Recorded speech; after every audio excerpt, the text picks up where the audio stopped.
All right, welcome to episode 24 of Distress Deals Decoded, where real problems meet real solutions, brought to you by our friends at Asset Resolution Advisors.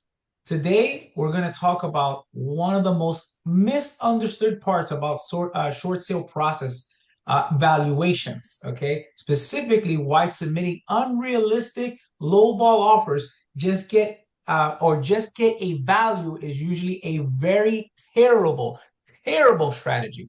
Today, we're joined by our good friends here, Patrick Butler and Steve Schiller.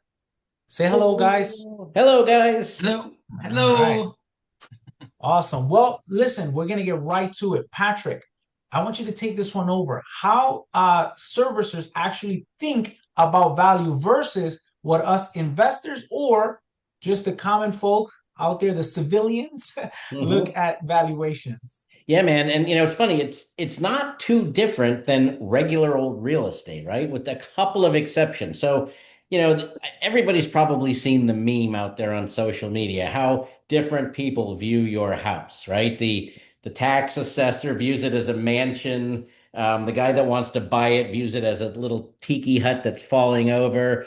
The property appraiser, something else. Well, that's kind of the way life is, right? Depending on where we come from in a transaction, skews how we think. But part of the good news is the lender, although not always correctly, has a very specific set of guidelines on how they assess the value of the property. They do not rely just on the contract price. Way back in the day, wild, wild west, post Great Recession, there were a few odds and ends. In fact, I even bought a house that I picked up for $100,000 less than market value that I ended up living in.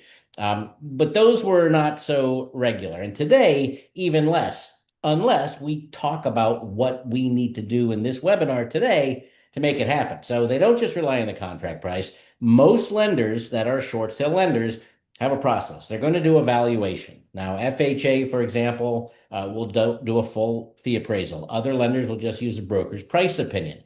But if you think about that statement right there, broker's price opinion, there's automatically a chance that the broker's price opinion could be off as well. So we're going to talk a little bit about, reconciling these numbers, whether that lender does an interior or exterior valuation only. So think about this, folks. If I'm an investor or I'm a real estate agent working with a buyer and the exterior valuation of the house, let's call it $600,000, but we know because we just showed it, it's beat up, the kitchen is destroyed, there's mold on, three of the bedrooms. Well, that exterior valuation, if it doesn't demonstrate that, is definitely going to be off. AVM, automated valuation models. We all know that as Zillow or Realtor.com or any of these other evaluations. They do an okay job as well. But again, they do an okay job in the aggregate. When it comes to the one deal that you're working on, everything matters. The exact right valuation must be correct. The market analysis. Now, folks at Asset Resolution Advisors, I will tell you, we're real serious about price and value because we don't want to waste anybody's time. And part of our early underwriting is to get a sense for where the true value of this property is. So we run those as well, just to kind of compare where everybody's at. Historical pricing data. This is where it gets really tricky in traditional real estate or even in the distressed asset space. And that is the snapshot of the property value based on sold comparable properties from a few months ago is very different if you're in a declining market than it is if you're in an appreciating market. I mean, rapidly declining, rapidly appreciating, right? So, you may put a property on the market at 600,000 in a market that the big employer just left town and there's no buyers left. And so it's a rapidly declining market. Those bits of intel all need to make up the jigsaw puzzle that becomes the valuation.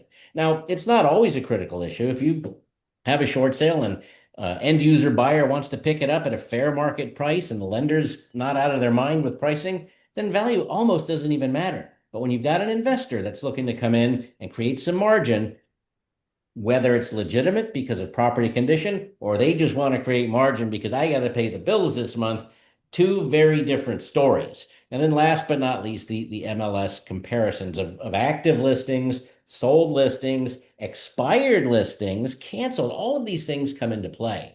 So the contract is only one piece of the puzzle. When a servicer reviews an absurdly low offer, and this is, folks, at the point of today's webinar, if they get a low ball offer just to set a price as a strategy, they're going to think in many cases these guys are trying to manipulate us. So let's play hardball. Let's dig our heels in and let's not give too much. They might think you're hiding something, the marketability of the property. Maybe we're saying it's in poor condition, but did you prove it? Did you provide content, photographs, narratives, property condition reports? Or are we attempting to create when I say we, by the way, the global we, not us, we don't do this, but a manufactured discount on property, looking at that flip strategy, right? A to B, B to C.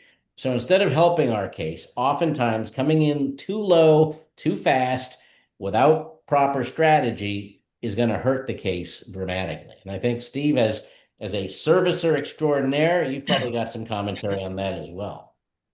Absolutely. And one thing to clarify for everybody, which I think is another big point, is what we see a lot. It just happened to me today with somebody who's needing some help on a short sale. There's a big difference also between listing value and offer value. So on the listing value, there is no compromise. End of story. You have to list the property at the market value. Putting it below market value will never win you any help when you're trying to go through the deal.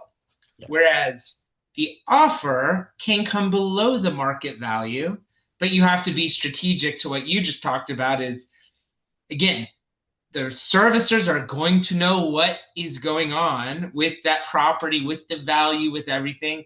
So you need to be able to balance the two out to maximize what you're doing, or in some cases minimize, but to get the lowest possible value, right? And that's the key here. Now, with all that said, there are a few things that are legitimate reasons for discounts. And there are a lot of things going on, right? So I think one of the things that's very important for people to understand is when the banks come up with a value, oftentimes they just do an exterior value. And you brought this up, Patrick. Well, it's important to understand the value as the investor, as whoever, because there are ways to go about getting the maximum value that you need, but you have to know your deal. You have to know what the market value is. You have to know what the conditions are, what legitimately lowers value. An exterior value is an exterior value. If there's conditions internally that lower that value, that's legit. That's okay. That we can argue, that we can prove, that we can negotiate. That's what we're negotiating, right? So some of the things to talk about, major deferred maintenance inside the house.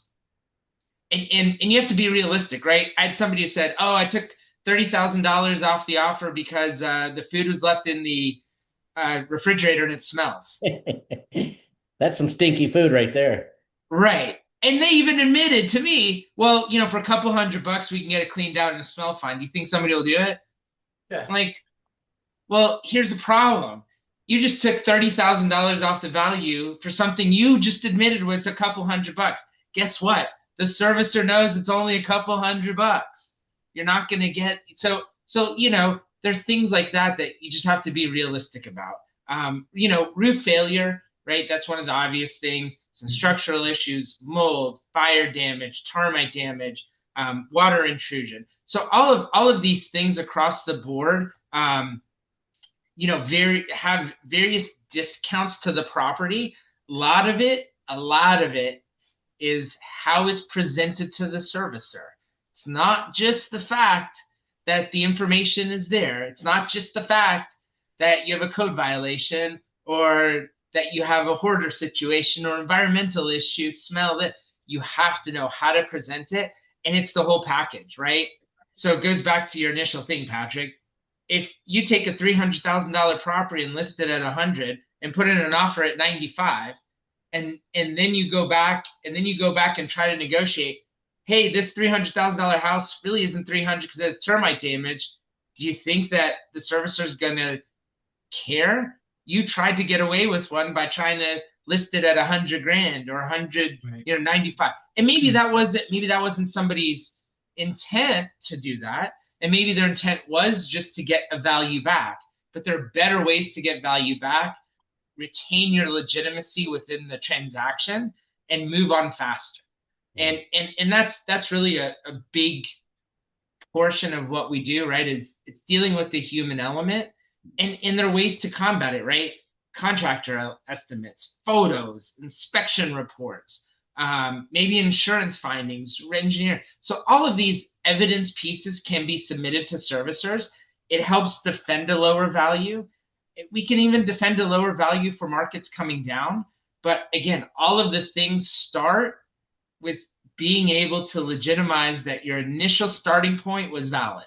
Mm-hmm. And if you cannot defend that and you don't have a way to defend it, all the rest of your argument goes out the way, and you're never going to be able to get the value you have. And one quick thing, which we talked about a little bit, Juan, that we talked about a couple weeks ago when we were going through this, was if you are an agent or you are an investor and you have multiple deals that you get every month, even if it's 2 or 3 deals, say you get 2 or 3 short sale deals, the value that you're messing up by putting the wrong property listing and negotiation can cost you anywhere from $20,000 to $30,000 in value on each deal. Mm-hmm. Well, if you're doing 3 deals a month, that's $90,000. Right. Over a year, you're wasting almost $750,000 of your money, money, because you're trying to manipulate the situation, and it just costs more than it's worth. It's really not worth it. And that's something that I think is a really big power. And I think, Juan, a good reason for this and why this happens is the psychological aspect. So why don't you talk about the psychology of what's going on this? Yeah, I think that folks, I don't know if it was like many moons ago, back in the crazy heydays of the 2000s, where there was complete chaos, where folks got away with a lot. And I think they still have that same mentality that they can negotiate things like this. But what they fail to understand is that negotiators are now very heavily trained to identify these type of things, right? You're not going to get over on people. Number one, they're more trained, and number two, you got a lot more technology than back in the day, right? You can jump on a Google map, and the Google map has like the latest photo of literally like 5 months ago, right? So unless something went on fire in the last couple of months, they're going to know about it. They have access to that, right? So what ends up happening is, look, they're trained to identify inflated like hardships. So some people are like, no, the homeowner is in dire, financial distress, this, that, and the other. Then they ask for tax forms, right? They ask for tax returns. They ask for pay stubs, and it doesn't reflect the story, right? Mm-hmm. So they're going to get caught there, right? Because they're getting wiser. They're looking at this stuff. Fake buyer activities, right? People are showing wrong numbers, wrong activity, cash buyers. They're working with buyers that don't even have proof of funds. There may not even be a real offer. You're putting in. They're gonna sniff that out. Non-arm's length deals, unrealistic violations, not violations, but valuations, like you guys have mentioned, right? They know how to run these comps. They know how to get this information. They have enough data. And if you guys are not providing the true reasoning as to why you're coming in at these values, then all you're doing is putting yourself in a hole. What ends up happening is you ruin your credibility. Okay. The lenders know what you're trying to do. They know that you're pulling a fast one. The moment they sniff that out, now you got scrutiny increases on all your deal. Escalations are going to slow down. They're not even going to take your calls half the time, right? They may say they'll call you back, and good luck if you hear from them in 4 weeks. You're probably going to have to call multiple times over. Second valuations get ordered.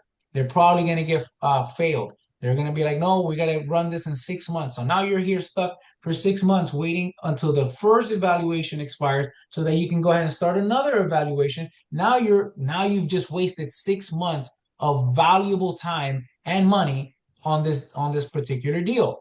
Managers get involved, right? Timelines are going to extend. Approvals become extremely hard. So they're not going to take you serious. They're going to put you in the bottom of the totem pole. So there's a great analogy that says short sale negotiation is less like a poker game and more like presenting a court case, right? Evidence matters. So get yourself your inspection reports, get yourself your repair reports, get yourself the photos, get yourself enough documentation where you can show, like, look, this is exactly what's going on in this neighborhood. This is exactly all of the data points as to why I have to submit the offer at this price point. You guys didn't go inside. Look what it looks like inside. You guys didn't run a mold remediation report. Here's the mold remediation report. You guys didn't run an inspection. This is what's actually going on behind the walls. It's either bank, you do it and remediate it, and then I can go ahead and get you your value, or you give me a discount, or let's work on a discount so that I can go ahead and take on the work, because something's got to give. Does that make sense? Tons. So now, Absolutely. Patrick, talk to us about some real deal like scenarios in some of these deals. So, it's funny. I wish we could just bring all the little hot pieces from every one of our webinars together, because they all matter here, right? So one of the things that we talked about a little bit today and in other scenarios is, if you are a mover and a shaker, an investor, let's talk about them first. Not every deal is going to be a banger. You're not going to have a huge margin on short sales. Now, if you're looking at, other stuff, bankruptcies, maybe, high equity pre-foreclosures, different story. But in short sales, you're going to have a bunch of them that are not going to be your home runs. We've talked about this. You can make nominal marketing fees. You can make buyer's premiums. You can make some small spreads akin to a wholesale deal. So don't poo-poo these, but at the same time, don't try and jam the square peg into the round hole, wasting your and everybody else's time and resources. The other thing is the process, right? We talk about the process. And I was just having a conversation today with a young lady, Steve. It was a girl that asked me to call. And she goes, the lender had come back in her example is like $284,000. She goes, there's no way the house is worth 284. She goes, so what do we do about that? And I said, well, what we should do is list the property, what the lender says the valuation is. That's going to take one obstacle out of the equation. So, if it was the 284 and because there's an investor that wants to buy it listed at 184 and come in with a lowball offer, what we just said is going to happen there. But on the other hand, if the investor's like, I get it, man, I get this may not be the one for me. So you list it at that property where we do have word number 2, leverage. We talk about this is by putting it on the market at what the lender believes the value is, or what the agreed upon value is. If we did what we talked about, like, hey guys, the value should be lower because of these condition problems, that's another thing. And then we list it at that price relatively quickly. We lower the price in increments, small increments, 5%, nothing more than that, not big jumps. And every 7 to 10 days, every 2 weeks, whatever that time frame is that we feel we need, if there's a foreclosure looming out there, if there's a lot of time and the homeowner wants to spend some time in the property, then we strategically lower that. Now we used your price. We tested the market. It's been on MLS. We haven't had any offers. We did get an offer from somebody that was a goofy lowball offer or whatever. Well, now you're building your court case. I love that one. That was it's not a poker game. We're not trying to hold out to see if they're going to watch us flinch. It's going to be that situation. So the bad strategy in this case is don't list it low. Don't try and get your quick whammy offer in because of all the things that we just said. Smarter strategy is follow the process. First and foremost, you don't have to think about it every time. It's just a means to an end. You might make your home run. You might find that this one's got hidden equity in it, and lo and behold, we did the right thing. And hey, there's no mortgage on the property at all. Boom, you just hit your home run on that one. So, yeah, Steve, you had. I was just gonna add, and one of the things we hear a lot from a lot of, well, I don't want to put in an offer too high. I'm really worried that my offer is going to be too high. I want to maximize the lowest that we're going to go. So that's why I put in a lowball offer. That was the justification. Yeah. Totally 100% legit. Totally a legitimate concern. But the reality of what is going on is that in less than 1% of the deals, is that really going to happen? Does it happen? 100%. We see it. We get put in offers and we get an appraisal or something comes in and the value came back lower. I don't know why. I don't know what happened. Things just happen, right? Where we miss the value for some odd reason. But here's the thing, and this is why it is not a big deal, is if the servicer's appraisal came in lower, you can adjust your offer down because your appraisal for loans or whatever is going to be lower. Yep. So you can still lower your offer. Yep. And that same scenario, by the way, if the property's now been on the market for a while and you're tracking it, especially if you're involved in the process, you may now say, okay, now my offer of 180 or 140 on that $300,000 property makes sense. It's the only offer they've gotten. So now I'm coming in. You didn't come in off day one. Now they're like, shit, why is this, pardon my French, why is this offer so bad? Well, we did all of these things. And even then, by the way, folks, if we collectively believe that the value is that lower offer, we can always do something called a value dispute with the lender. And that means you guys are out of your mind, which, by the way, does that happen? Yes, it does a lot. And if you've got legitimate reasons to dispute it, well, that's easy. You gather all your latest comps, everything we talked about earlier, and you submit it to them on a silver platter. Because remember, there's a person at the other end of that telephone slash computer slash whatever that has to prove it to their senior management. They can't just go, well, the guy said so. If you package it nicely, which is what we do with you, and submit it to them, it makes their job easier. And again, speed to close is where it's all at. So that's really important. We just want to make sure that we're always doing stuff the right way and get used to it. If you work out, the first few times you work out, oh, I'm sore, I don't want to go. But after a while, you can't wait to go to the gym and do your cycling and your run. Well, putting together good packages is the same way. Once you build that muscle, now it goes quickly and you're proud of it and it has positive results. So that's very important. Steve? And another thing for future podcasts potentially to give more insight for everybody.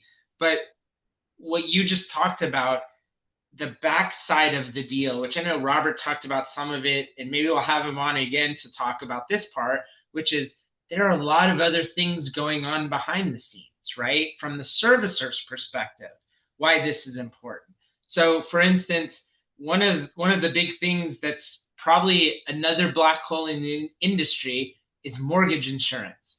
Nobody knows what mortgage insurance is. Everybody has it.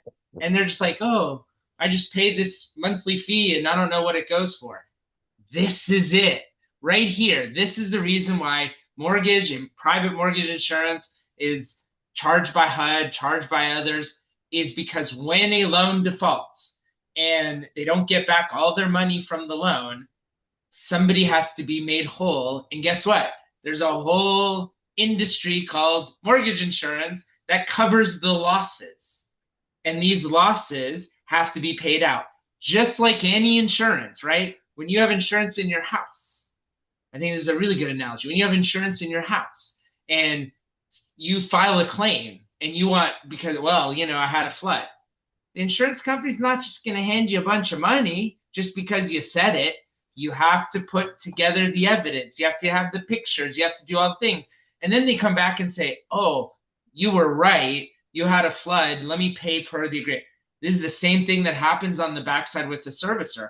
When they go file their claim for their loss, they have to show the insurance company this property wasn't worth $500,000 anymore. It's only worth $300,000. But they're showing the evidence. And if your evidence is different than their evidence, you will not get a short sale done. That was a great analogy, which, by the way, in the casualty insurance business, that's why there are public adjusters and law firms that fight these things tooth and nail because of everything that we're talking about. So it is exactly like pleading a court case, not like playing poker.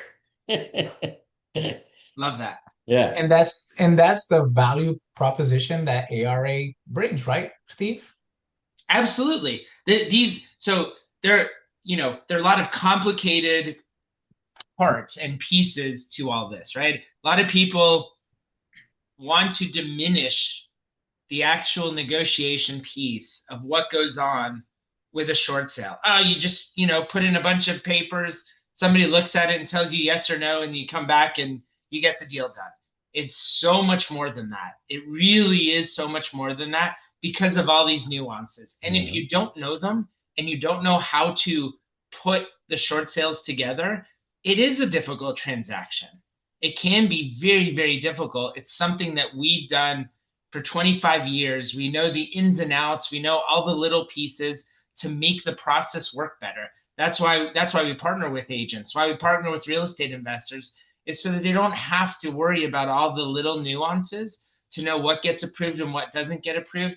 We do it as part of our service, and it makes the process faster, and it makes the process work better from a valuation standpoint. So like back to our example here we started with, right? If you have a $300,000 property, if you're going to lowball it, you most likely are paying $300,000 for that property. That's just the way it's going to be. You're not going to get any leeway from the servicer. However, if you know how to properly structure the deal, and it's a science, it's an art, right? That's what we call the art. There are all these little bells and whistles and buttons and knobs you have to turn. Can we get the property sold at a lower price? Absolutely. It might not be 300, it might be 293, it might be 287, it might be 284.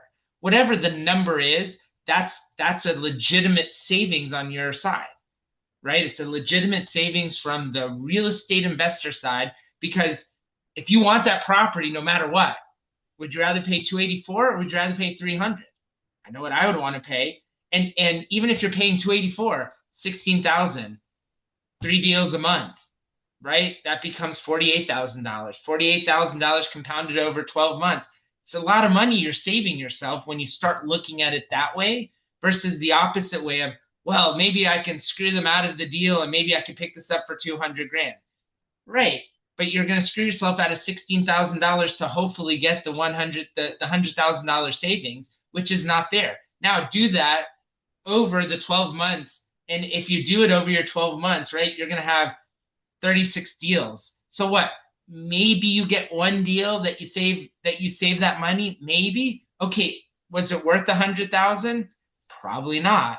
Because when you start looking at it, if you look at your 35 deals, you're going to probably save $400,000 or $500,000. Whereas your one deal, you saved 100.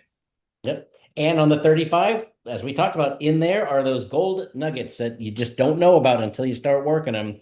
And if you're not working them, then you're not making any money on them. So that is the moral of that story. And, awesome. And it is a volume game. This is a volume game. And that's, this is, one of the things we cannot stress enough is, especially for real estate investors, this is not in our opinion, this is not a standalone business type. This is not something that you just go into saying, I just want to only do short sales for my real estate investment business. There are different businesses that come out of short sales, but that is not one of them. What this is it's an add-on, right? You're already seeing these properties, you're already looking at these properties, you're already soliciting these properties.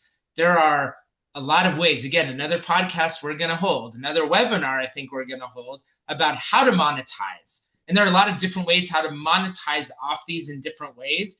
It's a shift of the paradigm for everybody, right? Especially for real estate investors. You have to think about this a little bit different. But this is one of the key basic foundational items to understand, is that there are ways to monetize off short sales, but don't look from the top down, look from the bottom up. Look at it as, how much can I save by doing it the right way? And how do I take the volume of that and how do I stack it? And once you start looking at this a little bit different, you start seeing the value of this. That can be a great add-on to your business. Yep. I love that. Love that. So with that being said, if you are an agent or an investor and you're dealing with short sales, distressed properties, bankruptcy sales, valuation disputes, difficult lenders that are giving you such a hard time. You've been in the weeds of these opportunities. Go ahead and join the ARRA school community, and where we can teach you how to do the real deal underwriting, how to really negotiate with actual strategy, not just throw everything against the wall and see what sticks, and real execution. Because in distressed sales, knowledge matters, but execution wins the deal. So if you love this podcast and you want to hear more from all of us here on this panel, make sure that you are subscribed, that you like, comment, and share this channel and this podcast with your friends and families that are dealing with this type of scenario. So be sure to be here on the next podcast. I really appreciate every single panelist that is on here. Boys, appreciate you. If you got nothing else, say bye-bye to the folks. Bye, everybody.